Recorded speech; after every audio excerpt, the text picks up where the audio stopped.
नमस्कार मंडळी, मी संध्या स्वागत करते तुमचं आपल्या यूट्यूब चॅनलचं नाव संध्याच क्रिएटिव्ह कॉर्नर.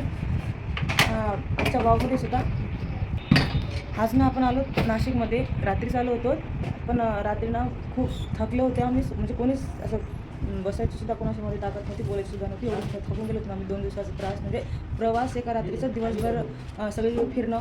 मला तर एवढं त्रास झाला होता ना, त्यासाठी कोणीच सुटलो ना, म्हणजे थांबलोच नाही, थकून गेलो होतो.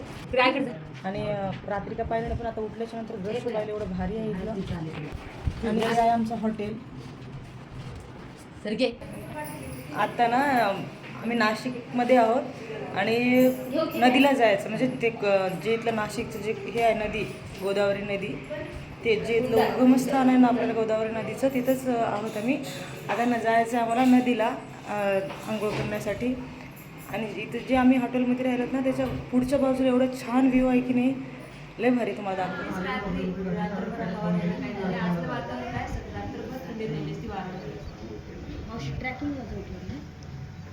निघालो नदी, म्हणजे नदी गंगेकडे जायला. सगळी जशाच तसे उठलं की अगोदर निघालेत. इथलं सगळं एरियाच खूप छान आहे बा.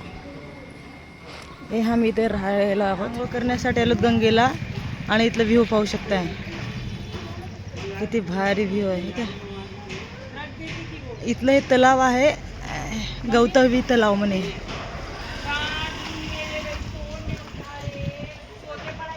आपल्याला इथे नाही जायचं, गंगेला जायचे, पण व्ह्यू पाहू शकता.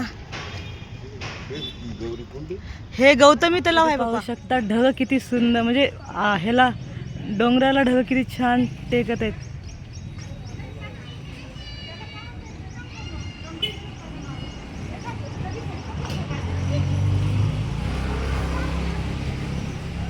डोळे तृप्त होतात दोघं.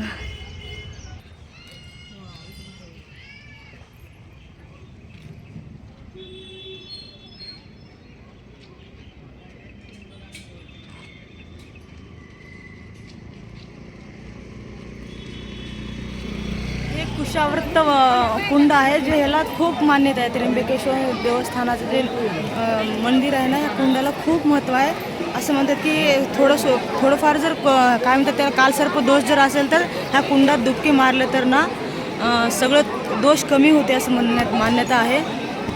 पाहू शकता इथं गर्दी किती आहे. आणि सगळं मंदिर किती पौराणिक आहे, एकदम छान. सगळे दोषाचं निवारण होते म्हणे या कुंडामध्ये डुबकी मारल्याच्या नंतर. आणि मी ना चुकून नदी म्हणले, गंगा म्हणले, पण हे कुशावर्त कुंडाचंच महत्त्व आहे. आणि जे गंगा किंवा नदी म्हणले ना, मी ते नाशिकला आहे. त्र्यंबकेश्वर त्याच्या 30 किलोमीटर अलीकडे आहे. आणि नाशिक हे शहर दूर आहे, म्हणजे वेगळं आहे. आणि त्र्यंबकेश्वर वेगळं आहे. आणि इथे कुंडाचंच महत्त्व आहे, नदी नाही आहे. तर मी ते अगोदर सुरुवातीला माहीत नव्हतं मला, मी ते व्हिडिओ चालू करताना तेच बोलले. आणि इथेच हे डुबकी मारणं म्हणजे तीर्थराज आहे. म्हणजे सगळ्या तीर्थापेक्षा श्रेष्ठ हे तीर्थराज कुंड आहे म्हणे. इथे सगळे पाप मुक्त होतात असं म्हणणं आहे इथल्या माणसांचं, म्हणजे गुरुजींचं वगैरे.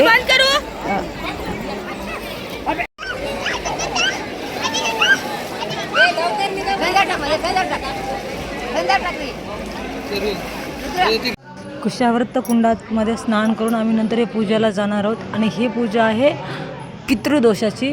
आणि पितृदोषाची 2 दिवस पूजा असते. आणि कालसर्पदोषाची 1 दिवस असते. आणि हे दोन्ही दोष आमच्या रुद्राला होते, त्यामुळे आम्ही पूजा करायला गेलो होतो. आणि हे जे दोष असतात ना, ते 100% मधून 90% लोकांना असतेच म्हणे. पण खूप जण कसं असते सांगत नाहीत.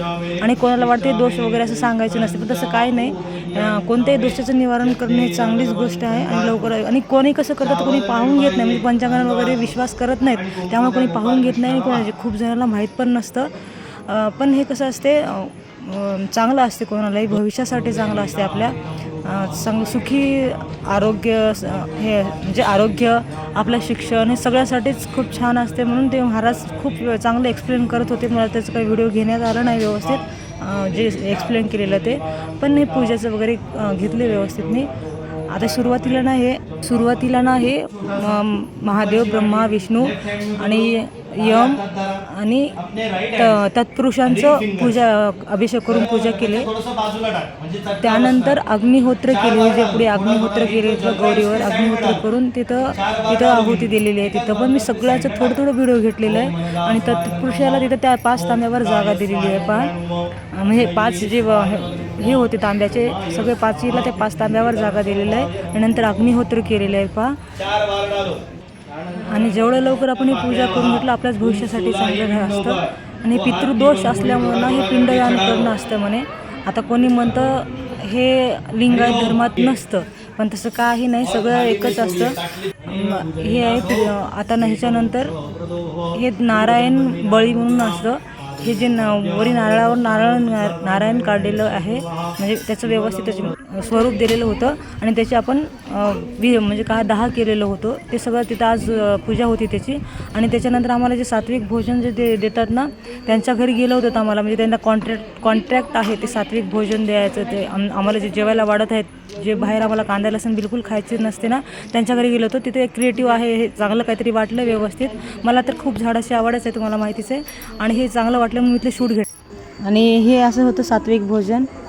आणि आजचा व्हिडिओ आपण इथं संपवू. उद्या भेटू आपल्या पुढच्या व्हिडिओमध्ये. तोपर्यंत सगळ्यांची काळजी घ्या आणि व्हिडिओ लाईक करा, चॅनलला सबस्क्राईब करा. बाय. पूजाबद्दल काही इन्फॉर्मेशन असेल तर कमेंट करू शकता तुम्ही.